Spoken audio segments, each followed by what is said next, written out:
ये तुम्हारा भतीजा राजेश राजेश अगर वक्त पे न पहुंचता इसकी इज्जत लूट लेता। एकर माटी तेरे खाल चाल हम लेते रे। एक आध बार चाची तू हमका बहुत नीक लागत। इतना ही कहते बेटा उठा के दई मारे से माटी दियो ना हमार धोतिया के खोल डायरान भाई तो पाइले एक मूल पहले एक मूल ही खड़ा है जवान जवान लड़का बोला पड़ी हटाई काबेरे के सवा रुक जा कंसराज रुका काबेरे के सवा जी चाचा जी तई कानपुर स्टील फैक्ट्री छोड़ के आए घरे भूखा प्यासा रहे तोरे कमरा में तो चाची हाल चाल ले आए है काबे आधा सारे का जवान जहीर देखे तो करे खटिया पे सारे उठा के पटक दे। नहीं चाचा जी भगवान के लिए ऐसी बात ना कहिए। मैं चाची जी के साथ ऐसी कोई हरकत नहीं किया कि जिससे समाज में आपको शर्मिंदगी महसूस हो। चाची जी बल्कि मेरे साथ मुंह काला करना चाहती थी चाचा जी। ई माटी दियो ना चोर कहो कहा हम चोरी करे यही हम तोहार कसम खाए कहा तो अगर झूठ बोलत होई तो जितना कंचनपुर चौराहा का सब आनर हो जाए। एकदम सही कहे एकदम सही। अब हमका विश्वास हो गलो कि हमार मेहरारू सही कहत बा।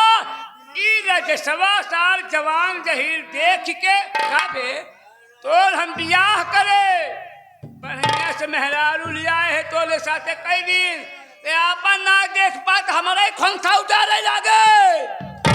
चाचा जी हाँ आज आप उस औलाद को आप गलत समझ रहे हैं हाँ जिसकी और जिस औलाद की आपने उंगली पकड़ के चलना सिखाया हो, हाँ उठने बैठने बोलने का तौर तरीका बताया हो, अच्छे संस्कार दिए, क्या मैं चाची जी के साथ ऐसा बर्ताव कर सकता हूँ?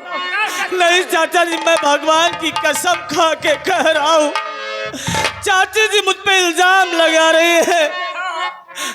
मैं चाची के साथ कोई हरकत नहीं किया।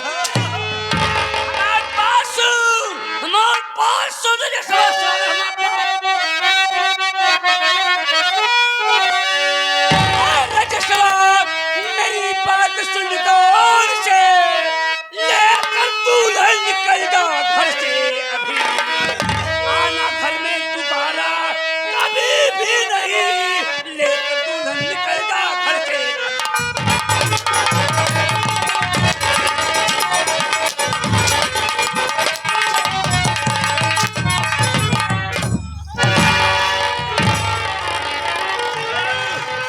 पाल पाल तोरे जियरा को हो एक दिन हम काल तो का सारे तोर माई बाबू मर गए आपन औलाद समझे तो का है दिन देखे बड़े सारे एक काम कर आपन मेहरारू लिया के जितनी जल्दी हो सका ई घर छोड़ के जा जरे मंगवा जा ओका मंगतिनिया के लिया घर जाइयो के कहूं जरे मंग। नहीं चाचा जी ऐसा जुल्म मत करिए। भगवान के लिए मैं कहाँ जाऊंगा? हम दोनों कहाँ दर बदर की खाक छानेंगे, कहाँ ठोकर खाएंगे चाचा जी? अगर यह सोचे होते तो कई सारे हमरे मेहरारू को गलत निगाह से ना देखते। सही कहते ना तो चला चाचा जी आपसे एक विनती है। कौन विनती बता? कि छोड़ कर आपका घर या चला जाऊंगा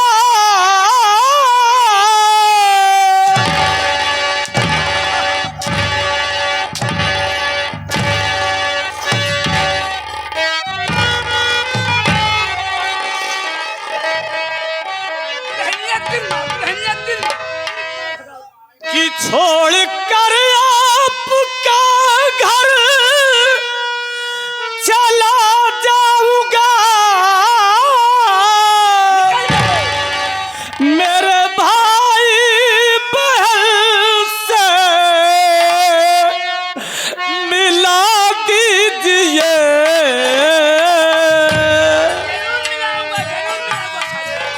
क्या खता राज फिल्टर है मैंने किया, क्या खता राज फिल्टर है मैंने किया, मेरे भाई बहन से जुदा जो किए।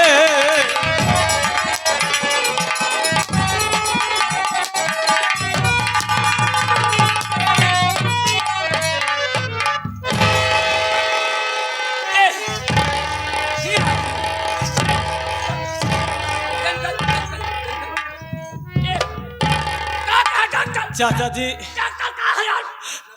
भगवान के लिए जाने से पहले मैं अपने भाई बहन से मिलना चाहता हूँ, उनसे मुलाकात करना चाहता हूँ और उन्हें बताना चाहता हूँ। सुन पहले कहा का मतलब तई अपनी बहन प्रीतिया का पूछत है। जी चाचा जी। अपन छोट भाई रोहिता का।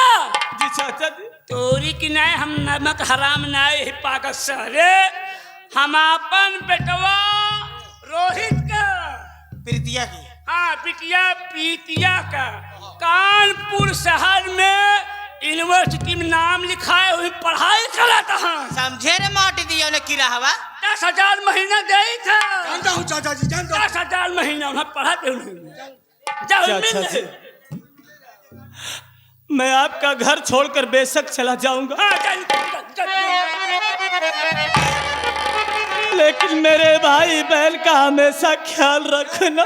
ख्याल रखेंगे नहीं रहा दे बड़ा हम ताकि उनकी पढ़ाई पूरी हो सके।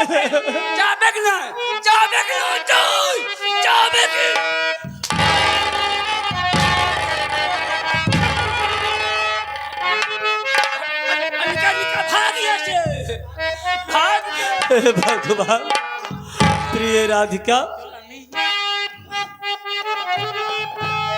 भूला हरि नाम चाचा बजर कैला छाती,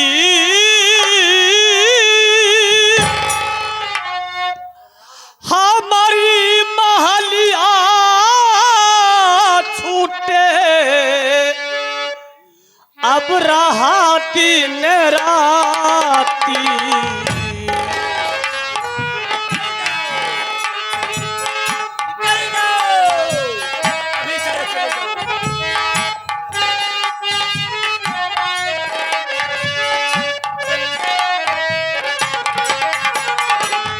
भूला हरि नाम चाचा बजर कैला छाती,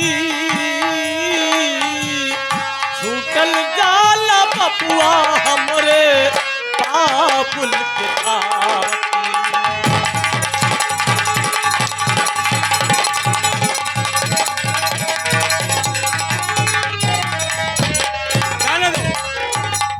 चाचा तुम्हारी कंपनी को देखभाल करता था, अब तुम्हारी कंपनी की देखभाल कौन करेगा? बेटावा कंसला तू घबरा जी। हाँ चाचा जी। इस साल कानपुर स्टील फैक्ट्री में देखा जगह खाद भैंसा का मोटा हो गया, चर्बी चल गई। सारे चर्बी चल गई, हमारा खून था जा रहा। सही है चाचा। एक काम करा बेटा। जी चाचा जी। तू अब कहूँ चाची मैं कहीं नहीं जाऊंगा। ई घर द्वार तू देखा, सब देखूंगा चाचा। अपने चाची की देखभाल तू कर रहा। चाची की तो हम पहले देखब चाचा। हाँ हम जाते ही कानपुर स्टील फैक्ट्री की देखभाल हम कर। ठीक है चाचा। जितना कमाई होए पूरा पैसा हम भरे भेजा। ठीक है चाचा। घर और बढ़िया बनवाया अपने चाची पर। ठीक है चाचा जी। हम जाए बेटवा। ठीक है जा खुश रहा।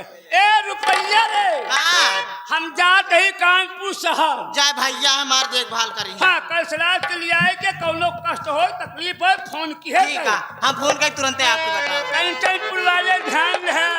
हम जाते ही कानपुर स्टील फैक्ट्री देखा। आज के बाद ई घर दुआर हमार मेहरारू हमार बेटवा जेका भगवान बेटवा दे हमारे कंसराज की ना है तो जन्मते सारे मर साथ चलते ही। जय हिंद जय भारत बेटवा देखा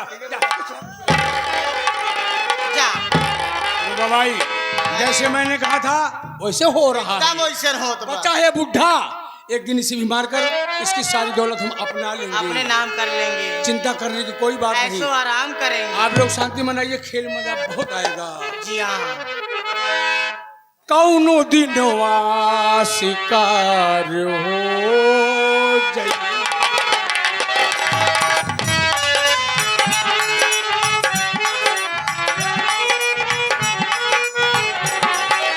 कौनो दिनवा शिकार हो जाई, हमसे मिलबू हमार हो जईबू, ए हमारे हो जईबू। कौनो दिनवा शिकार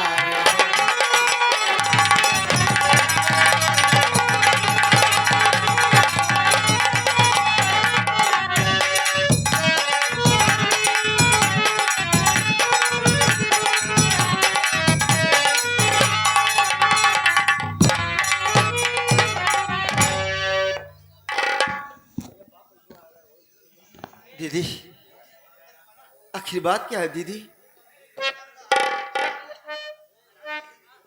भैया रोहित, मेरी बात सुनो भैया।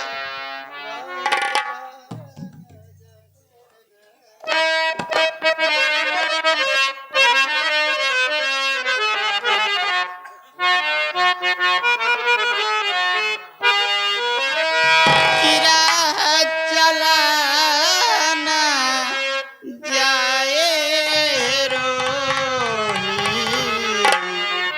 राह चलाना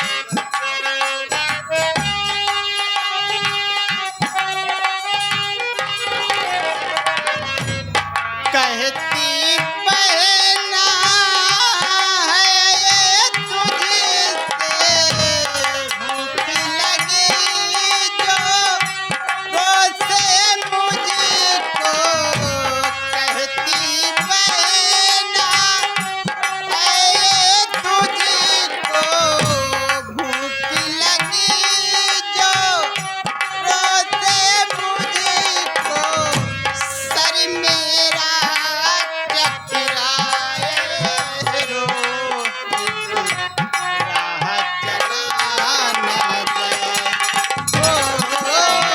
राह चलाना जाए।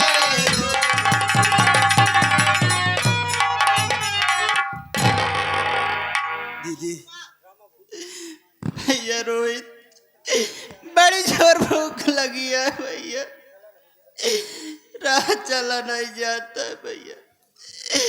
भैया कहीं से खाना लाकर मुझे खिला दो भैया, वरना मेरे प्राण निकल जाएंगे भैया। मेरी बात सुनिए। ओ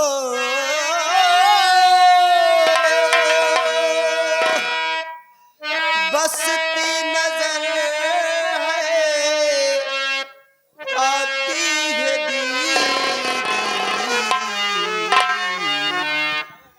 बसती नजर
भूख लगी है ना?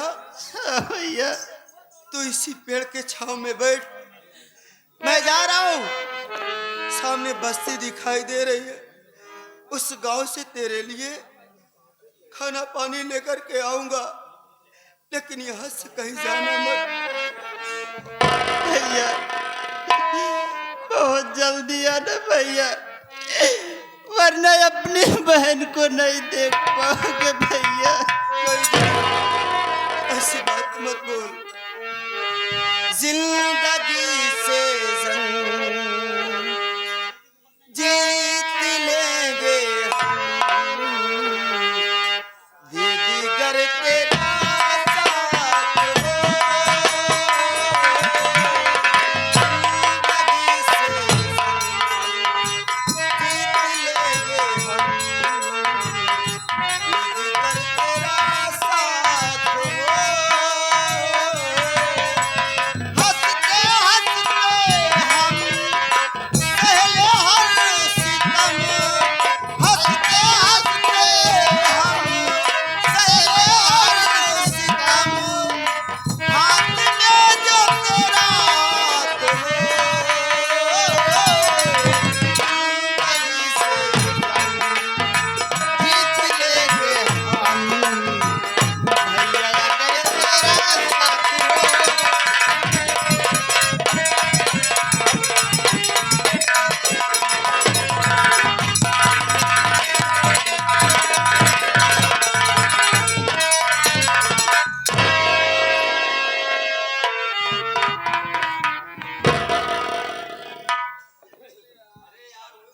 जब एका हर जाए खेत में काम करे बर भेजे है तो यहाँ बैठ के का करती है? एकर तुरंत हम खबर ले, हर जाई करत का बा यहाँ खेत में काम के करे। बतावा हमारे धान में इतना निरावन हो का के नहीं रहा है? करे प्रीतिया, प्रीतिया है रे?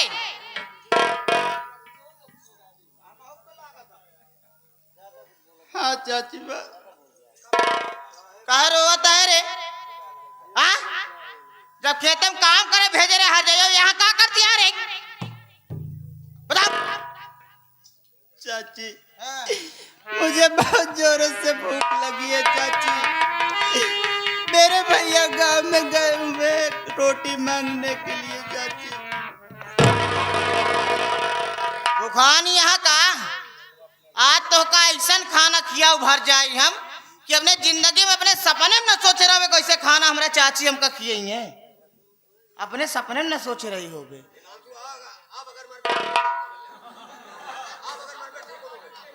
ए डॉक्टर बहुत होश में रहा, बहुत होश में रहा।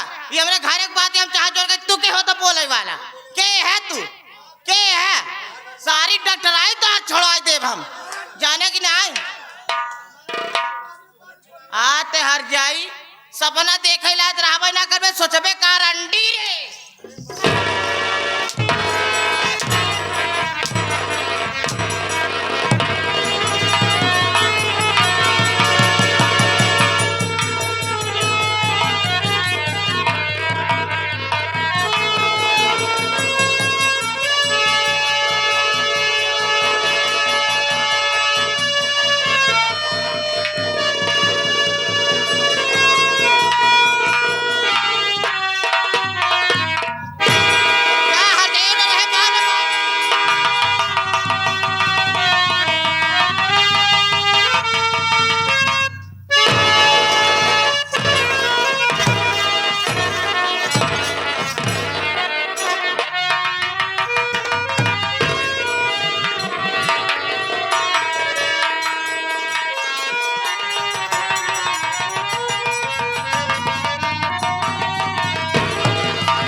किया फोड़ दे चाची, चाची।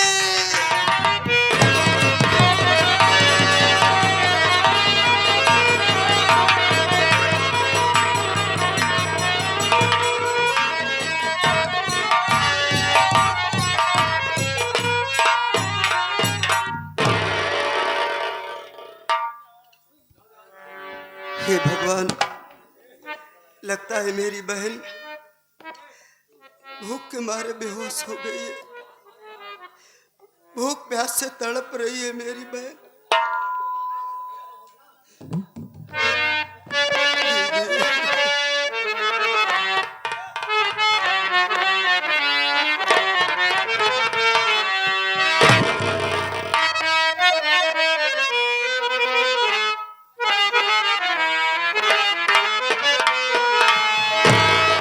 उठो हे दीदी मेरी,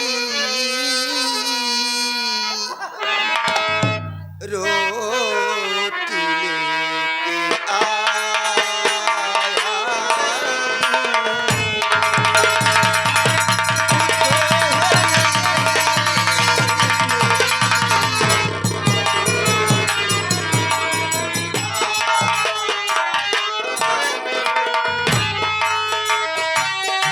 उठो हे दीदी मेरी, रोटी लेके आया हूँ। उठो हे दीदी मेरी, रोटी लेके आया हूँ।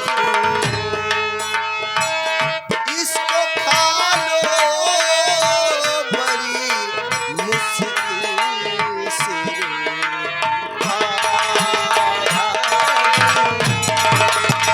इसको खा लो बड़ी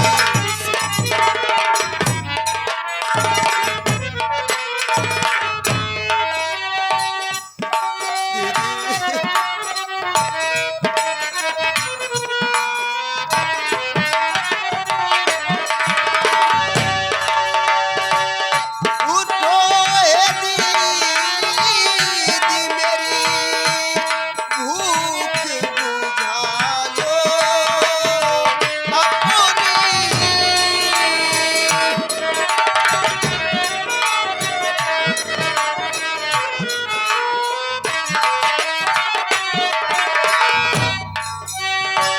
उठो हे दीदी मेरी, भूख बुझा लो अपनी।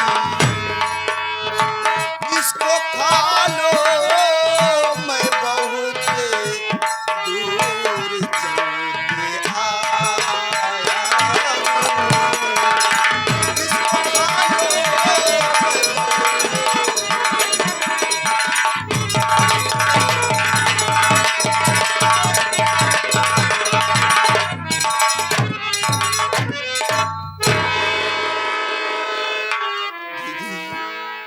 ये देख तेरे लिए रोटी लेके आया हूँ। ले बहन, ये रोटी खा ले।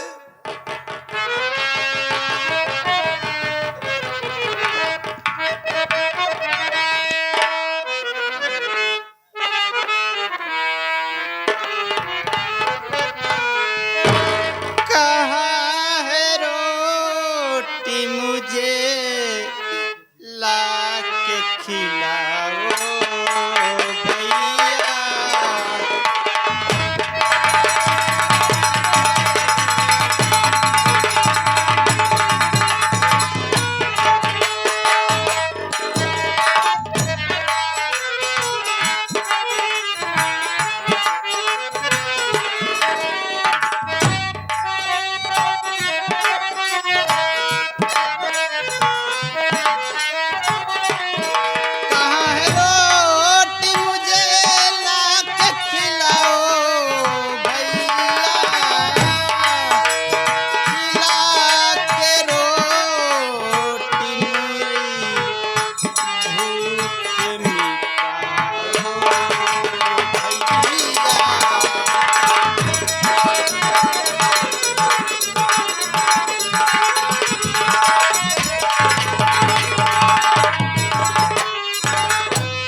भैया। भैया ये मैं क्या देख रहा हूँ? तेरी आंखों की रोशनी गायब है, मेरी बात सुन बहन।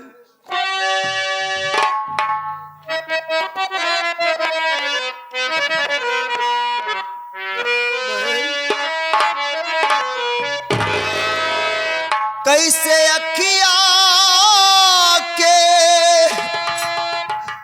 ज्योतिया गवाऊं दीदी,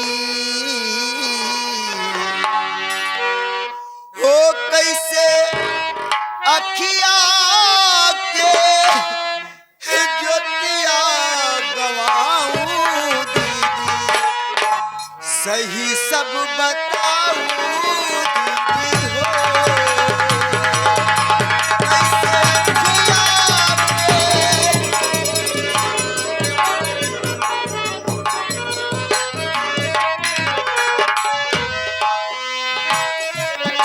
पूछे बिरना तोहार बोला दीदी हमार, पूछे बिरना तोहार बोला दीदी हमार, बोला दीदी हमार।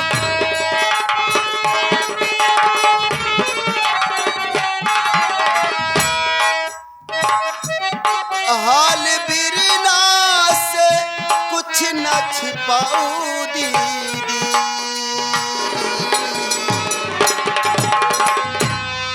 हाल बिरना से कुछ न छिपाऊं दीदी, सही सब बताऊं दीदी हो। हाल बिरना से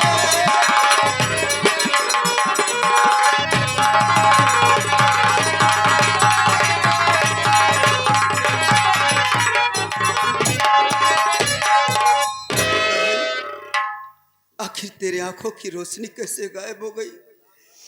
बोल, मुझसे कुछ मत छिपाना।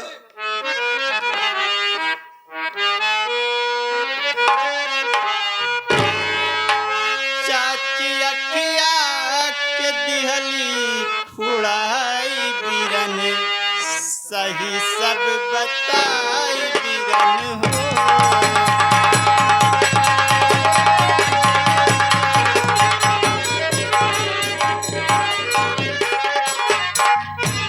चाची अखिया के दिहली फुड़ाई बिरन, सही सब बताई बिरन हो।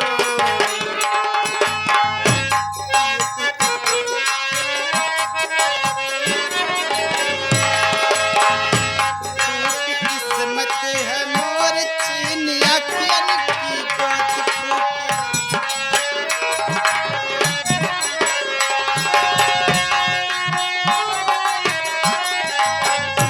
चीनी अखियन की जोत, चीनी अखियन की जोत, चीनी अखियन की जोत, चीनी अखियन की ज्योति। कैसे दुनिया आई हमके दिखाई बिरन, सही सब बताई बिरन हो।